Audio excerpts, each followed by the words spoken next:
Désolé les frères, j'ai été coupé, je ne sais pour quelle raison. J'ai été coupé et je ne sais pour quelle raison. D'accord? Peut-être que ce que je disais, ça devient un petit peu piquant, mais j'ai été coupé. Wallah, je ne sais pas du tout pourquoi, mais j'ai été coupé. Taïb. Regardez. Paragraphe Matthieu, chapitre 10, paragraphe 28. Ne craignez pas ceux qui tuent le corps, mais qui ne peuvent pas tuer l'âme. Craignez plutôt Dieu. Alors Jésus, il vous dit, craignez plutôt Dieu, chrétien. Dieu qui peut faire périr à la fois le corps et l'âme dans l'enfer. Aux chrétiens qui ne croient pas à l'enfer. Ça, c'est l'évangile. Matthieu 10, paragraphe 28. Jésus vous dit de craindre Dieu. C'est ça qui est incroyable. Ils disent que Dieu est... Et Jésus, c'est Dieu. Mais Jésus, il dit... Ce qui est incroyable, hein. Regarde ce qu'il dit. Ne craignez pas ceux qui tuent le corps, mais qui ne peuvent pas tuer l'âme. Craignez plutôt Dieu, qui peut faire périr à la fois le corps et l'âme dans l'enfer. Ne vend pas deux moineaux pour un sou. Cependant, aucun d'eux ne tombe à terre sans que Dieu, votre Père, le sache. C'est incroyable. Hein, ça. Et encore, et des chapitres comme ça dans la Bible, il y en a des centaines. Regardez, Matthieu. Ne pensez pas que je sois venu. Alors, c'est nous les barbares. Hein. Voilà ce qui est dit. Jésus-Christ, cause de division. Ne pensez pas, voilà ce que dit Jésus. Ne pensez pas que je suis venu apporter la paix sur la terre. Je ne suis pas venu apporter la paix, mais le combat. Oh, la Bible parle de jihad. On dirait, hein. On dirait que la Bible, elle parle de jihad. C'est quoi cette histoire, hein? Hein? Ils vont péter un câble un petit peu les chrétiens. Alors les chrétiens, Matthieu 10, paragraphe 34. D'accord? Jésus dit, ne pensez pas que je suis venu apporter la paix sur la terre. Je ne suis pas venu apporter la paix, mais le combat. Je suis venu séparer l'homme de son père, la fille de sa mère, la belle-fille de sa belle-mère. On aura pour ennemis les membres de sa propre famille. Mais c'est quoi cette embrouille? C'est le Coran, c'est l'évangile, ça, hein? Je comprends pas. C'est le djihad, là, on dirait. On dirait que Jésus appelle au djihad. Hein? Et c'est nous les barbares. Hein? Et c'est nous les barbares.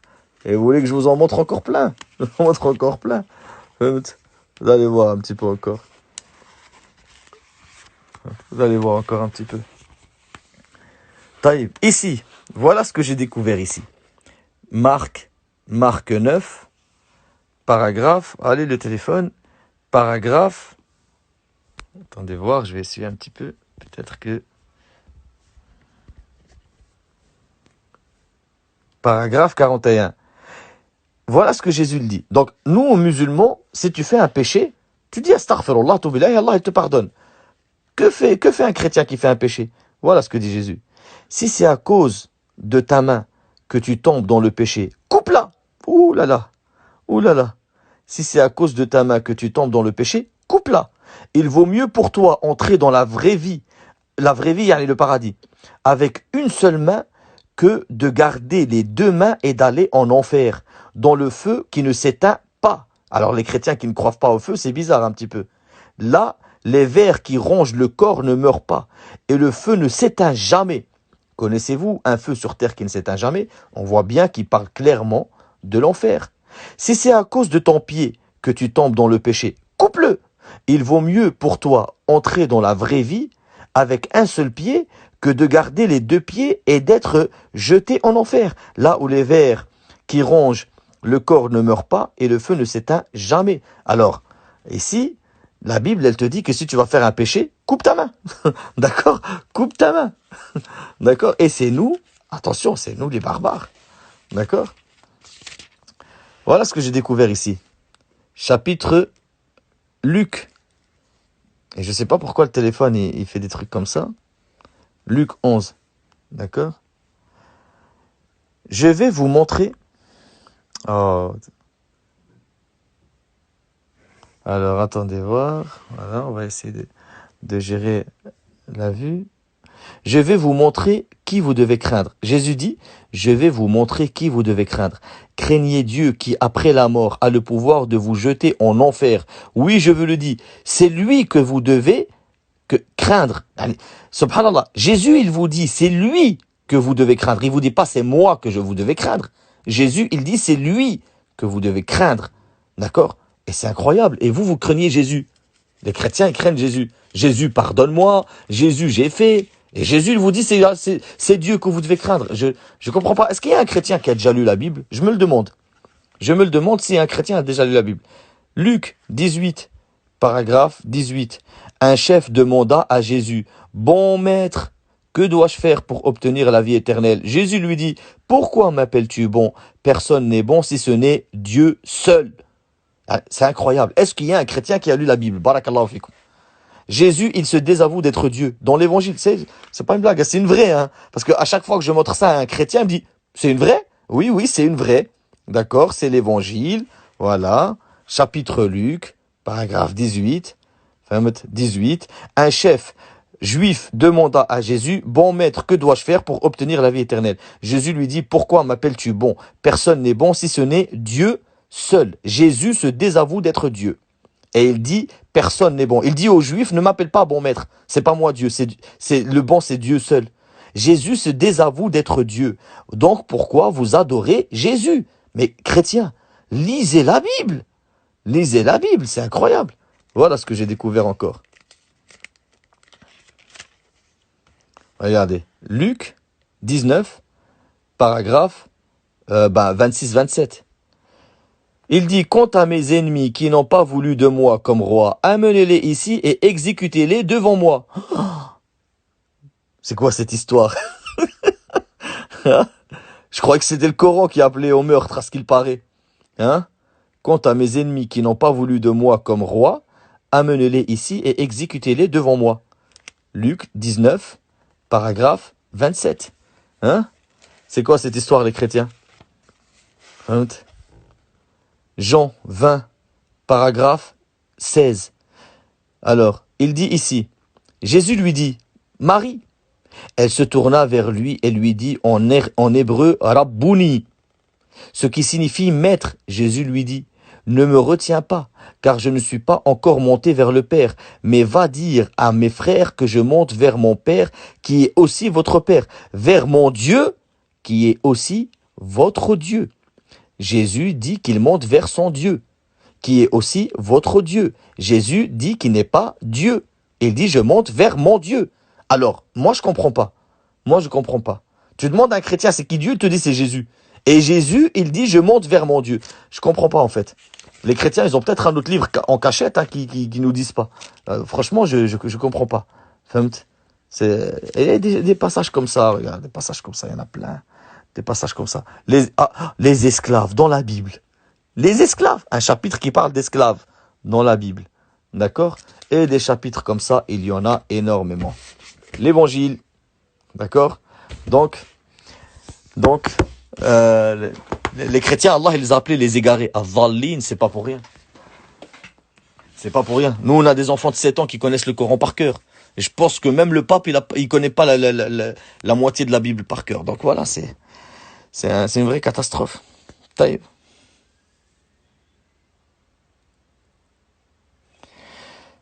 Nous allons répondre encore à quelques questions, Inch'Allah.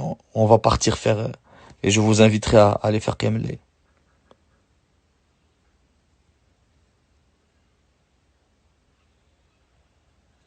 Un frère nous embrouille et dit aussi que l'évolution des écritures coraniques sont des bonnes bid'a. Dis-lui, explique-nous simplement pourquoi le prophète il dit Kul bid'a dalala.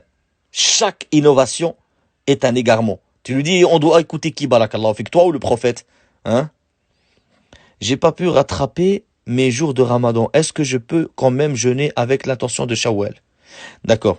Si tu n'as pas pu rattraper les jeûnes de Ramadan, et que vraiment il te reste que 6 jours de Shawwal, que si tu les fais pas maintenant, eh bien tu pourras pas les rattraper. Ce n'est pas grave. Dans ce cas-là, jeûne les 6 jours de Shawwal et rattrape Ramadan après. Dans le Coran, il est dit, n'injuriez pas ceux qu'ils adorent en dehors d'Allah. Dans le Coran, il est dit, n'injuriez pas ceux qu'ils adorent en dehors d'Allah. Non, en fait, il faut pas les insulter. N'insultez pas ceux qui appellent en dehors d'Allah pour pas que eux ils insultent Allah. Yani. فهمت?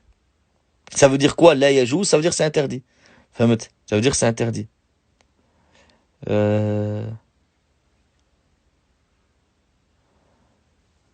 Attends. Mon père m'a dit, même si Allah descendait du ciel, me dire de te laisser épouser un tel, sinon je brûle. A'udhu billah, a'udhu billah, a'udhu billah. Qu'Allah il guide ton père, qu'Allah il guide ton père. Un rif de Nador, un homme noir est venu demander ma main. Suite à quoi, il est devenu hystérique. Ah, ça y est. فهمت. Donc en bref, un homme noir, il veut se marier avec toi. Et ton père, il t'a dit, si Allah, il descend du ciel et qu'il te dit, laisse-le épouser lui, il va dire non. C'est ça que j'ai compris de ta question. Qu'Allah, il guide ton père, c'est la parole d'un ignorant, une ignorance très haute. Et ce qu'il a parlé là, c'est clairement, yani, Allah c'est du kufr, cette parole-là. Attention, on ne dit pas que ton père c'est un kafir. Je pense que ton père c'est un grand ignorant qui ne sait pas ce qu'il dit. D'accord? Et là, il y a juste de juger un homme par rapport à sa couleur. Là, il y a juste. Là, il y a juste. C'est haram. Allah dans le Coran, il dit Inna akramakum indallahi atqakum. Akramakum indallahi atqakum. Le meilleur d'entre vous, c'est celui qui craint le plus Allah. Et le prophète, il a interdit le racisme. Allah, il a interdit le racisme. فهمت? النبي صلى الله عليه وسلم il dit لا فضل لعربي على أعجمي ولا لأعجمي على عربي ولا أبيض على أسود ولا أسود على أبيض. Il n'y a pas de bien d'un arabe par rapport à un étranger, ou d'un étranger par rapport à un arabe, ou d'un noir par rapport à un blanc, ou d'un blanc par rapport à un noir. Il dit كلكم من بني آدم وبني آدم من تراب فإنه إما بار تقي أو فاجر شقي. Il dit, vous êtes tous les fils d'Adam. Et Adam, il est créé de poussière. Vous êtes divisés en soit un homme bon qui craint Allah, ou un homme mauvais qui désobéit à Allah. Il n'y a pas de un homme bon parce qu'il est blanc et un homme mauvais parce qu'il est noir. Non. Wallah, qu'il y a des hommes noirs, et ils ont une crainte d'Allah qui dépasse 1000 hommes blancs. D'accord? Et inverse. Et inverse. Là, il y a juste c'est du n'importe quoi de juger les gens par rapport à leur couleur de peau ou de choses comme ça. Ça se trouve, il est un homme noir et tu vas vivre heureux avec lui. Mais voilà, ton père, qu'Allah il le guide. Qu'Allah il le guide. Le sitar est-il obligatoire? Non, le sitar n'est pas obligatoire. Si tu parles du sitar du visage, il n'est pas obligatoire. Et le prophète sallam, il a vu des femmes qui ne portaient pas le sitar et il leur a pas ordonné. Dans plusieurs hadiths. Et malheureusement, j'ai pas le temps de raconter les hadiths maintenant parce que je vais devoir vous laisser.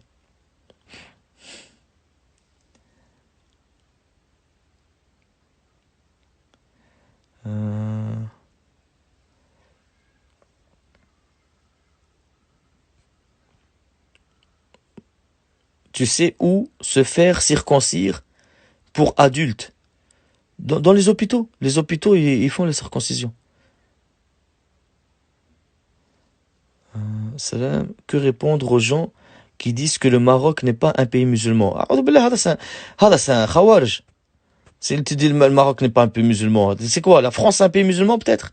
Il vit en France, dans un pays de kuffar, et il te dit le Maroc n'est pas un pays musulman. La France c'est un pays musulman peut-être? Le Maroc c'est un pays musulman. L'Algérie c'est un pays musulman. La Tunisie c'est un pays musulman. L'Égypte c'est un pays musulman. Et l'Arabie Saoudite c'est un pays musulman. Salam alaykoum, je suis converti. Comment appeler mes anciens amis à l'islam? Appelle-les à l'islam par ton comportement. Par ton comportement, par ta véracité, par ta bonté, par ta miséricorde, par le fait que tu sois une meilleure personne. Ne les appelle. Tout le monde maintenant il peut appeler avec la langue. Mais tu peux être utile pour les gens que si tu es toi-même un exemple. C'est le seul moyen. Et il y a un principe, les ulama ils disent Ar-rajul ajdali alfi rajul bi'a'mal ar-rajul bi'a'malihi ajdali alfi rajul min kalami alfi rajul li rajul. L'homme par ses actes, il est plus utile à 1000 hommes que 1000 hommes par leurs paroles à un homme. Sois toi-même un exemple. Sois toi une femme qui craint Allah, une femme qui est bien. Et wallah, que le moindre petite parole que tu diras, elle ne passera pas par leurs oreilles, elle atterrira directement dans leur cœur. Mais si toi, tu n'es pas un exemple, quoi que tu leur dises, ça ne sera pas accepté.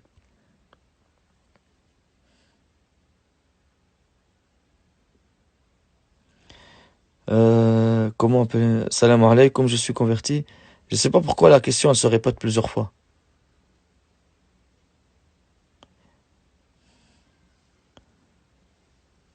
Est-ce que les dinosaures ou des choses comme ça ont existé en islam? Al-ilmu indallah, les dinosaures, après il y a les ossements, les choses comme ça. D'accord? Et Allah, il nous a dit qu'il a créé des choses qu'il nous a pas parlé.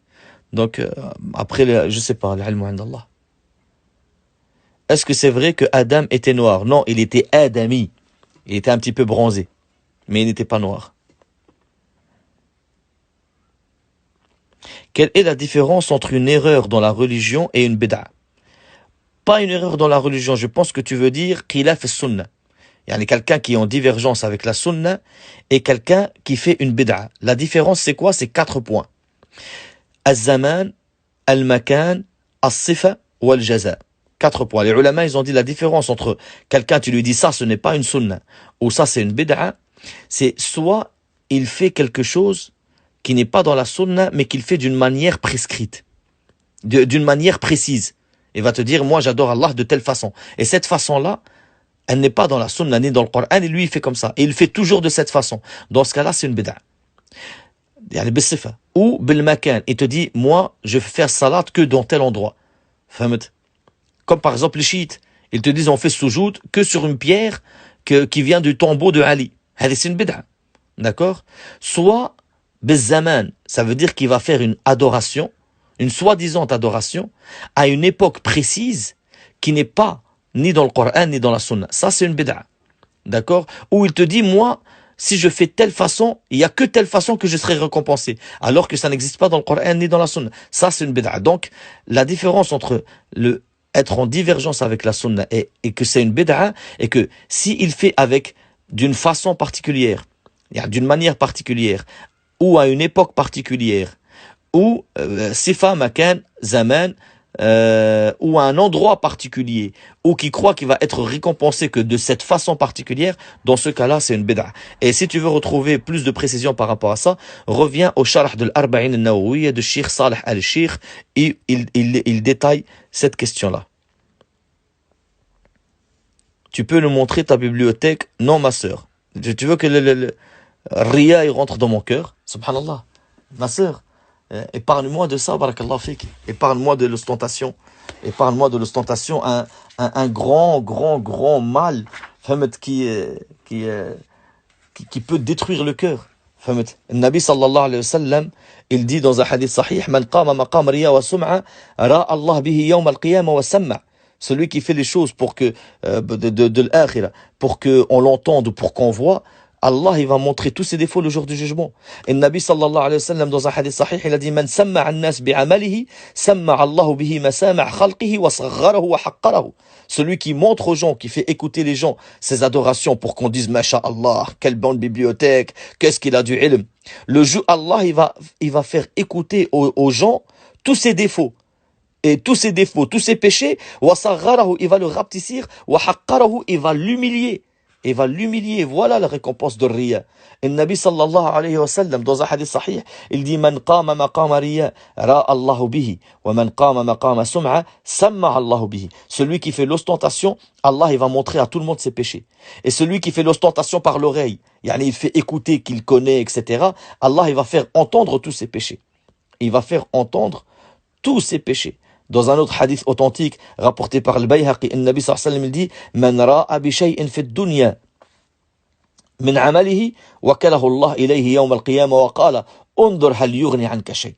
Celui qui fait de l'ostentation par rapport à quelque chose d'une adoration pour que les gens ils le remercient, ils disent Masha'Allah. Le jour du jugement, Allah il l'abandonne à eux. Et il va lui dire, regarde s'ils peuvent te récompenser. Et wallah, qu'ils ne ramèneront aucune récompense. Il aura tout perdu. Et qu'Allah nous épargne de ça. Qu'Allah nous épargne de ça. C'est le petit shirk. L'ostentation. C'est le petit shirk. Où le Nabi sallallahu alayhi wa sallam, il dit, awwal man tusa'ar bihi an-nar. Le premier que l'enfer, il va le prendre, c'est un savant. Allah, il va lui dire, qu'est-ce que tu as fait de ta science? Il va dire, Allah, j'ai appris la science pour toi. Et j'ai lu le Coran pour toi. Et Allah, il va lui dire kadhabat. Et les anges, ils vont lui dire kadhabat. Allah, il va lui dire tu mens. Et les anges, ils vont lui dire tu mens. Il dit, bal ta'allamta al-ilm li yuqal alim. Wa qara'ta al-Qur'an li yuqal وقد قيل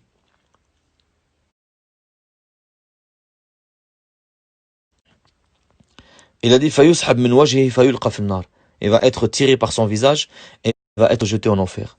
Qu'Allah nous épargne de l'ostentation. Qu'Allah nous épargne de l'ostentation et qu'Allah nous préserve de l'ostentation.